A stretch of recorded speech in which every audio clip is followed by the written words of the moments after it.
एक बार का जिक्र है। एक मोटी सी बेघर बली एक पुरानी बेंच के नीचे रहती थी। वो अकेली थी, सर्दी में ठठर रही थी और हमेशा भौंकी रहती थी।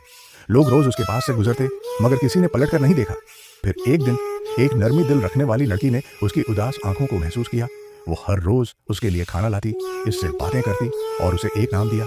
आहिस्ता आहिस्ता बली ने उस पर भरोसा करना शुरू कर दिया। एक दिन वो लड़की के पीछे पीछे घर तक चली गई और अब वो एक गर्म बस्तर पर सुकून से सोती है, प्यार और मोहब्बत से भरी हुई।